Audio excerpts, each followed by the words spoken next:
situation going on up in Portland.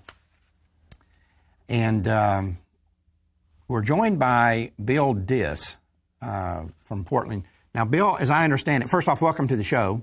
Well, thank you. And as I understand it, you were a school teacher or are a school teacher, and you spoke out against Planned Parenthood and Yes. met some repercussions from that. Tell us what happened. Well, it started 6 years ago. I teach in an inner city school, and even though Portland and Oregon as a whole is a very high white population state, this school where I teach only has a white population of 20-some%. And Planned Parenthood announced at that time they were going to build the largest abortion center in the country, very near school on Martin Luther King Boulevard. And Pastor Childress, for example, came out from blackgenocide.org to talk, and the Muslims were upset in various Christian churches. And when the school found out that I was fighting Planned Parenthood, in the neighborhood, they started to harass me a lot. In fact, I like to even use the word torment. And different principals have come and gone. And this year we had our fourth principal. And in the beginning of the school year, Planned Parenthood appeared in the classroom. I didn't know they were coming. I had gotten an email that said that a gentleman from a teenage outreach program would be coming. So I asked him for his card, like we're supposed to do, and it said Planned Parenthood. And I said, "Sir, you'll have to step out." And almost immediately, the principal and vice principal ran down to the room and pulled me out and said no Planned Parenthood could stay. And at the time, I was handing back multiplication quizzes because I was trying to work with the kids on some multiplication skills and general math skills. And so this year ended up to the district and the administration took tormenting to a whole new level. They came to observe my class over 30-some times, and even Planned Parenthood managers came to observe my classes. Now, Bill, you're a math teacher, is that right? Math, computer science, and electronics. And Planned Parenthood is, I don't know, I mean, help me with this. You're a math teacher, computer science, and Planned Parenthood is demanding class time? I mean, it would seem to be something, some sort of disconnect. I certainly agree that it is a disconnect, but they were just trying to get, Planned Parenthood into more of the schools. See, you're already my hero. I'm being honest with you. Because, see, first of all, if anybody has seen March for 21, you know exactly what Planned Parenthood is up to. But the most disgraceful thing that's happening in the black community, we have black children graduating, not even being able to read. Then most of them, here you are, teaching them with math and some things that could really help it out. And Planned Parenthood want to come in there with their sex mess and recruit some more people for their business. This is the most sickening thing I ever heard. In other words, I'm saying whoever those people is that put Planned Parenthood, they need to be kicked out of school themselves. Brother, you are a hero. Well, thank you. Amen. Johnny? Yes, and that's the reason I worked so hard on, because back in 2007, I was like similar people in the pro-life movement. You go to certain conferences and you get emails and what have you. And when I found out Planned Parenthood was coming by my school, I said, oh, my God, those are my kids. In fact, when the Archbishop called me years ago, he says, how are you able to do this? And I said, well, those are my kids that they're after. That's good. Now, how do young people, your students, taking this now with you being pushed out? Well, I think you could understand this. Is a lot of people have asked, well, have the teachers come forward and students, but the district has quite the stranglehold on people, and a lot of the students and parents are afraid to speak for repercussions because they saw what happened to me. Afraid to speak. On March 19th, for example, the principal came and a vice principal and the director of human resources and a Portland police officer came at the end of the school day, right when the last student left my room, and escorted me out. So, I had 11 years worth of stuff there. I wasn't even able to pick up anything, and they just wanted to do it so heavy-handed. I mean, there was nothing about a crime or anything like that, but they just wanted to show that they were tough like that too. So no allegations of a crime. You simply were using the rights that God's given you, the United States guarantees that you can use, your freedom of speech, and you're given, after 11 years, their personal property inside the classroom, you're given the perp walk, and you're told to get off the campus and ultimately fired, and your contract was not renewed. That's right, yeah. So initially the contract wasn't renewed, which is very rare that they don't renew someone's contract. And then it's more rare when they get rid of someone before the contract's over, and then extremely rare when they would come in with the police to escort somebody out. Rare, I would suggest, and I don't know this, but I would be willing to bet that it's never happened in that school district. Yeah. Yes, yeah. Only time usually when someone gets escorted out is that if they've been, involved with, some sort of crime. Right. Now back to Pastor Hunter there. Where they started Planned Parenthood in the school district, they started it at Jefferson, Benson, Roosevelt, and Madison, and I used to teach at Benson, and all those schools had less than 50% white students. If you got around 50% white students, then Planned Parenthood wasn't put into the schools. Wow. Mark, this is the second time I've heard that go down. In Louisiana, they were going to put sex education in the schools. And I remember one of the legislators called me and asked me, they said, well, the students need it. I said, well, look at what schools they're getting ready to put them in.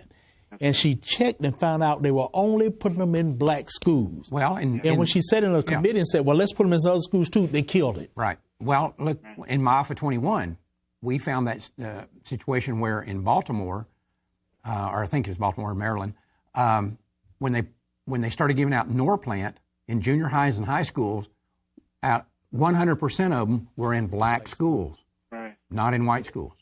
It's just atrocious, and what gets me so upset about that is that the district and other people act like they're so reaching out to the to people of other races and nationalities, and they are. They're reaching out and trying to kill them. Mm-hmm.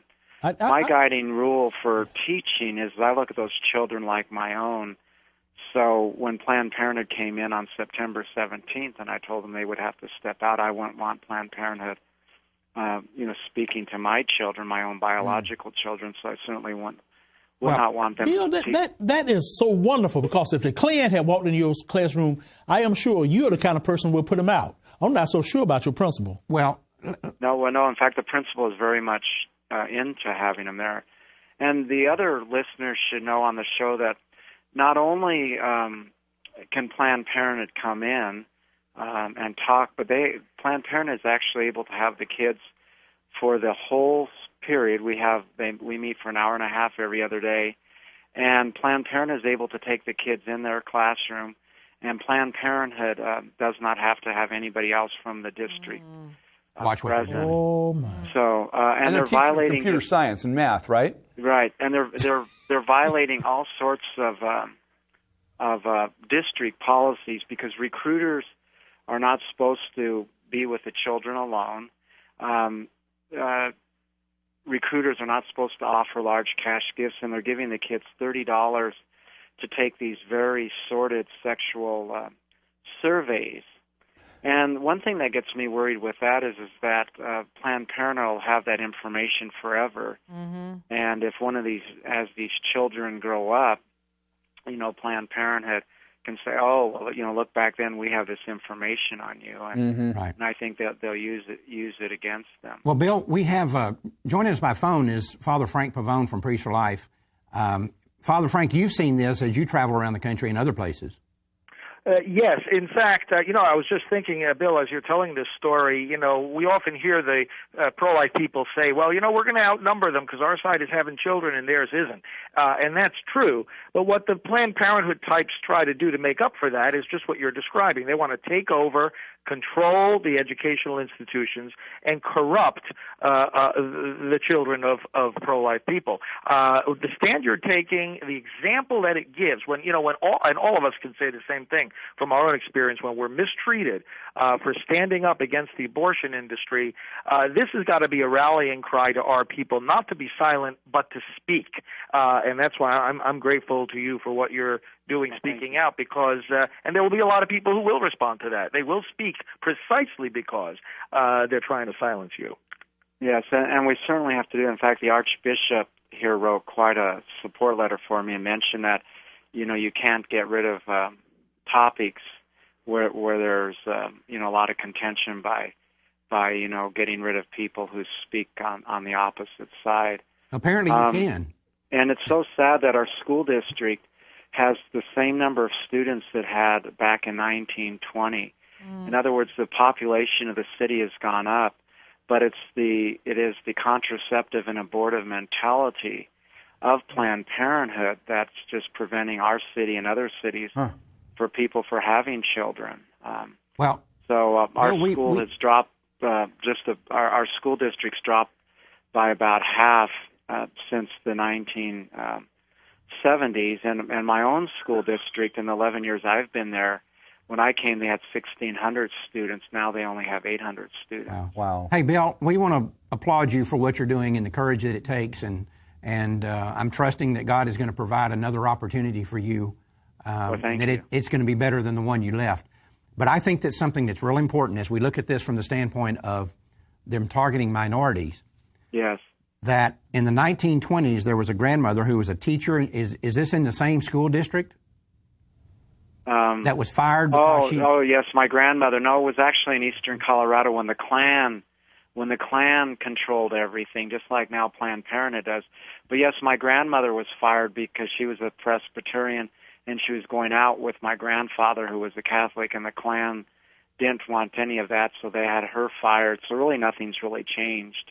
So she opposed the Klan, and they got her. And you're opposed, and now you're opposing the Klan. She opposed the Klan and got fired, and I'm closing the new Planned Parenthood. Exactly. And yes. I got fired. Exactly. Bill, you are a hero. Thank you, Bill, for so much for what you're doing. Yes, thank you, Jill. too. I just want to ask, in closing, is there any recourse that you're pursuing, legal or what? Well, we are. I did get with American Center for Law and Justice, and they said that my case doesn't quite fit what they're doing, but I'm trying some of the other firms, and many people have stepped up to donate some money, too, which will take quite a bit. That's the one thing the school district has in Planned Parenthood is they have quite a bit of money, and the district has lawyers. Right.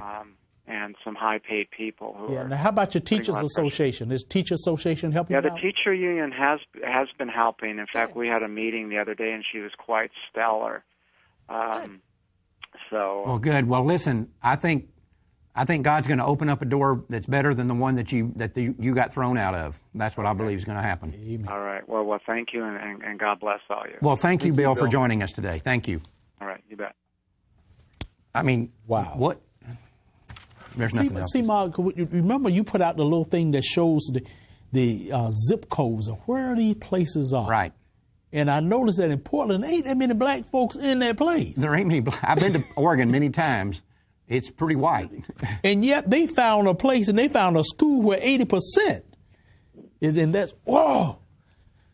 And Mark, there's another dimension to this I was thinking about during this discussion, is you and I have worked over the years about the legal liability that the school district brings upon itself by allying itself with Planned Parenthood and letting them come in like that. Right. Exactly. And this new campaign that we've talked about the last couple of months to alert these personal injury attorneys to the failure of mandatory reporting, I can assure you that's going to boomerang onto the school districts in many places, because very often these children that wind up at these abortion clinics were sent there by a school counselor, or in some cases taken there, and in some cases the school district paid for the abortion. So they're going to be in the hopper right along with these guys.